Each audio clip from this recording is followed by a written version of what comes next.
가방 들어주는 아이.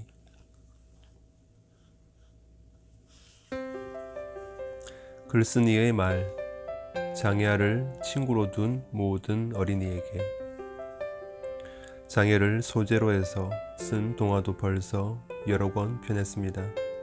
앞으로 죽는 날까지 동화라면 장애를 다룬 것만 쓰겠다고. 마음을 먹는데도 아직 못 다 쓴 장애의 종류는 수십 가지가 넘습니다. 1년에 한두 권을 쓴다고 해도 수십 년 써야 할 것 같은데 새로운 장애는 끊임없이 생겨나고 나는 자꾸 나이를 먹고 있습니다. 요즘은 장애인뿐만 아니라 그 이웃 사람들의 고통도 장애인 못지않게 크다는 것을 눈여겨봅니다. 그 가운데서도 장애아를 친구로 둔 어린이들이 희생과 봉사를 억지로 해야만 한다면 어떤 마음일까요? 이 책은 바로 장애아를 친구로 둔 모든 어린이에게 바치는 책입니다. 친구를 위한 희생과 봉사, 눈물과 땀과 노력, 그리고 무엇보다도 값진 우정이 없다면 이 땅의 장애아들은 훨씬 더 불행할 것입니다.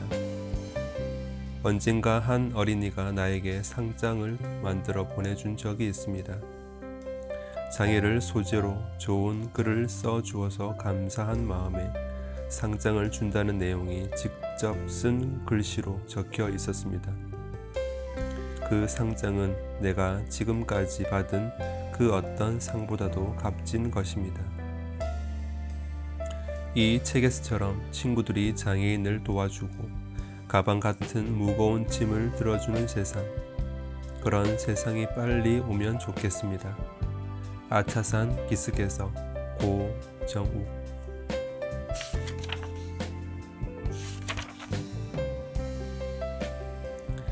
개학날 맡은 임무.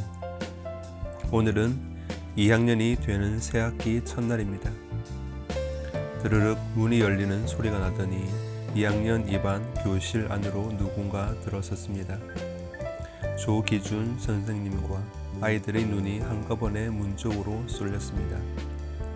잿빛 코트를 입은 아주머니 한 분이 조심스럽게 고개를 숙여 인사했습니다. 선생님 안녕하세요. 이반에 배정된 민영택이 엄마입니다.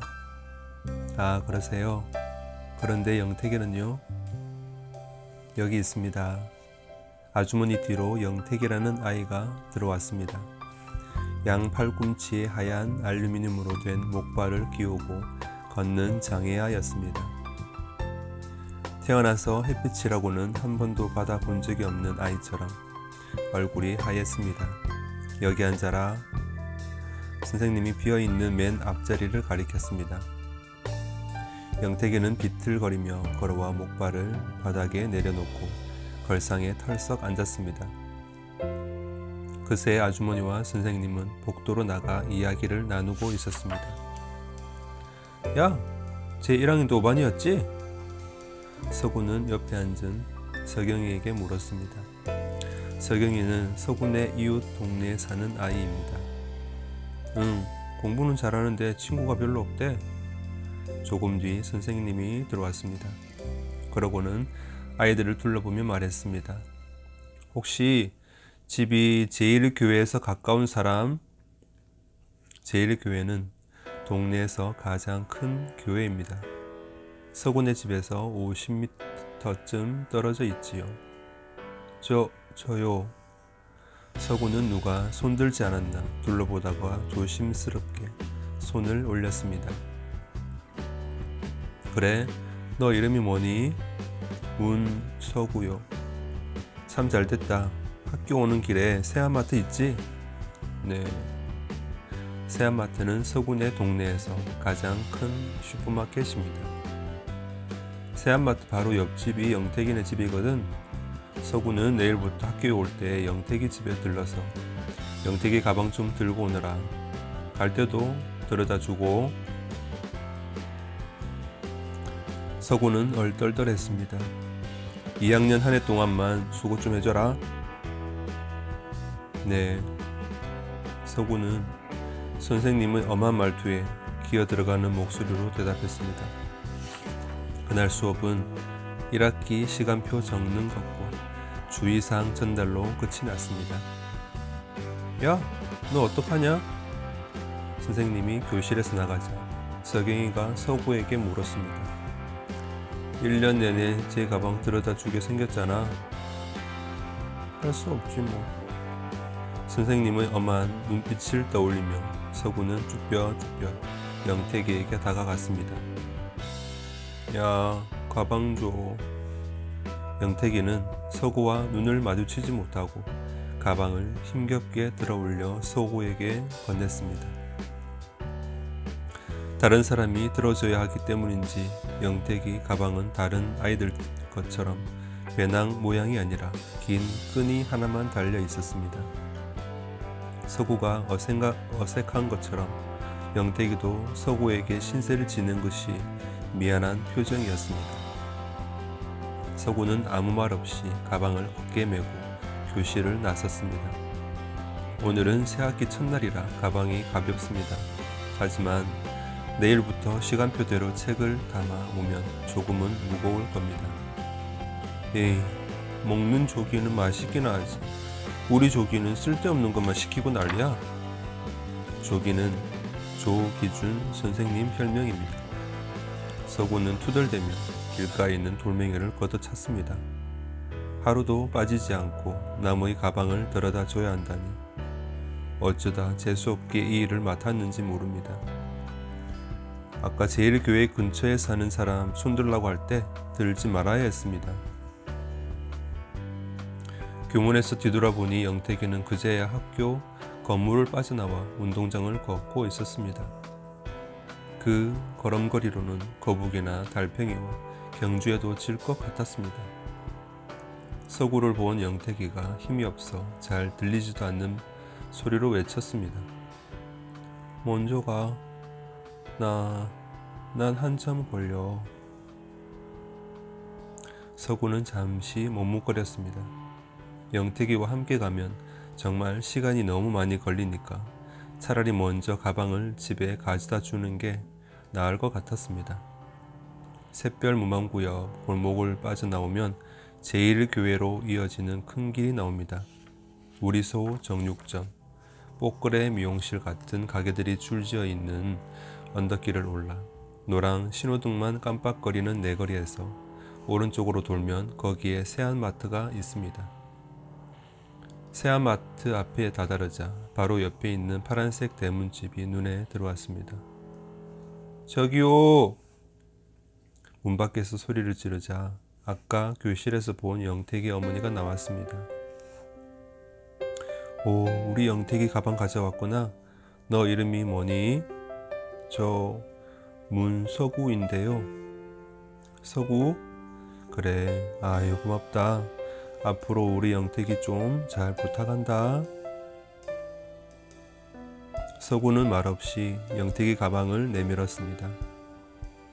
힘들었을 텐데 좀 들어갔다 갈래? 아니에요. 그냥 갈래요. 그래, 그럼 잘 가라. 고맙다. 서구는 터덜터덜 집 쪽으로 걸어갔습니다. 언덕 꼭대기에 있는 더 큰 빌라 옥탑방이 서구네 집입니다. 서구는 옥상으로 올라가 방문을 열고 안으로 들어갔습니다. 집에는 아무도 없었습니다. 공사장에서 일하는 아버지와 시장에서 튀김과 어묵을 파는 어머니는 늘 밤늦게나 돌아오기 때문입니다. 동생은 어머니가 데리고 있다가 함께 올 때가 많습니다. 에이, 짜증나. 서구는 가방을 의자에 던지고 방바닥에 벌렁 누워버렸습니다. 가방 2개 맨 아이. 아침마다 학교 가는 길에 서구는 영택이네 집 초인종을 누릅니다. 그러면 영택이 어머니가 나와서 가방을 건네줍니다. 서구는 가방 2개를 메고 학교까지 걸어갑니다.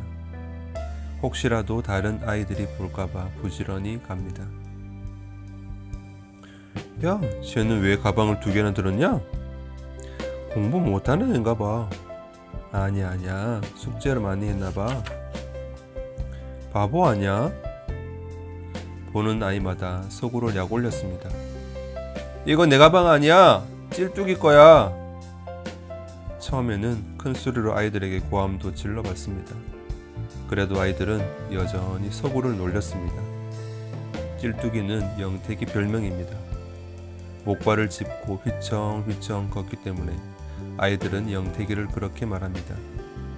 가방을 영택이 자리에 갖다 놓으면 그날 아침 서구의 임무는 끝납니다.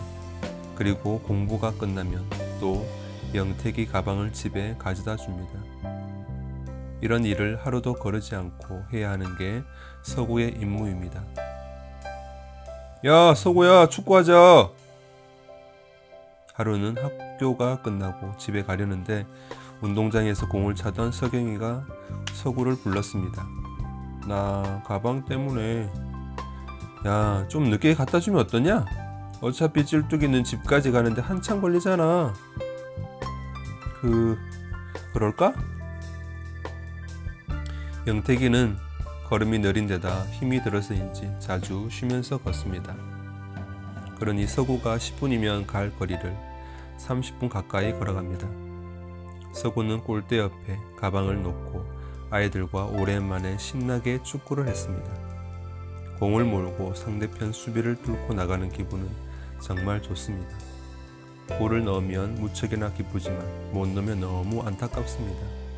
그럴수록 반드시 골을 넣겠다는 마음으로 더 열심히 뛰게 됩니다. 1시간 넘게 축구를 하고 나서 서구는 가방을 메고 학교를 나섰습니다. 운동장이 파헤쳐지도록 뛰느라 힘을 다 썼어인지 오늘따라 가방이 더 무거웠습니다. 어휴, 힘들어. 해가 많이 기울었습니다. 서구는 조금 불안했습니다. 너무 늦은 게 아닌가 싶었기 때문입니다. 그러다가 은근히 짜증이 났습니다. 영택이 가방 때문에 하고 싶은 축구도 마음대로 할 수 없다는 게 속상했습니다. 서구는 발걸음을 제게 놀려 순식간에 영택이네 집에 이르렀습니다. 온몸이 땀에 흠뻑 젖었습니다. 초인종을 누르자 영택의 어머니가 근심스러운 얼굴로 나왔습니다. 서구구나. 오다가 무슨 일 있었니? 아니에요. 걱정 많이 했어. 혹시 무슨 사고라도 났나 하고. 영택이는 왔어요? 그럼 벌써 와서 기다리고 있지. 대문 안을 힐끔 들여다보니 영택이가 현관까지 기어나와서 서구를 내다보고 있었습니다. 어머니 손에 자기 가방이 들려있는 것을 보자 안심하는 낯빛이었습니다. 서구가 오지 않아서 걱정을 많이 했나 봅니다. 죄송합니다. 내일부터는 빨리 올게요. 서구야, 잠깐만. 돌아서려는데 영택의 어머니가 급히 서구를 부르더니 초콜릿을 내밀었습니다. 이거 먹으면서 가. 고생했다. 괜찮은데요? 어른이 주면 감사합니다 하고 그냥 받는 거란다. 영택의 어머니가 서구 손에 초콜릿을 쥐어 주었습니다.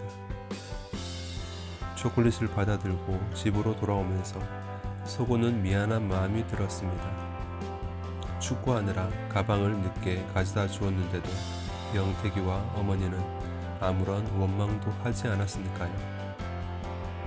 다음부터는 축구를 하더라도 조금만 하고 갖다 줘야겠다. 아니야, 아예 빨리 갖다 주고 다시 학교에 가서 축구하면 되겠네. 그런 방법을 생각해내지 못한 게 한심스러워 서구는 자기 머리에 꿀밤을 먹였습니다. 서구는 어머니가 동생을 데리고 돌아올 때까지 기다렸다가 밤늦게 동생과 초콜릿을 나눠 먹었습니다. 엄마, 1,000원만 주세요. 미술 시간이 있는 날 아침 서구는 집을 나서며 어머니에게 말했습니다.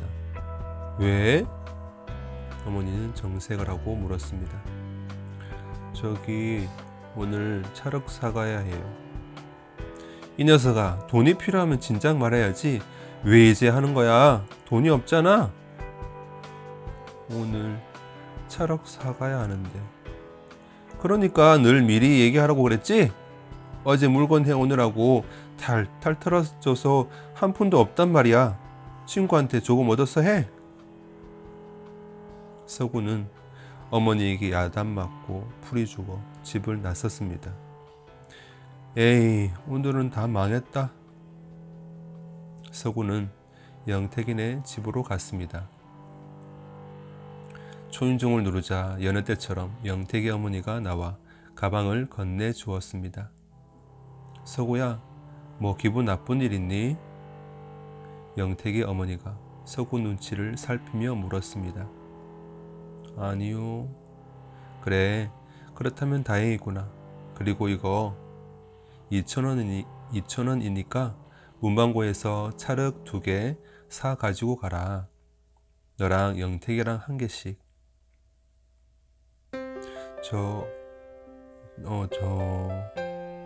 너 돈 있으면 이건 뭐 사 먹어?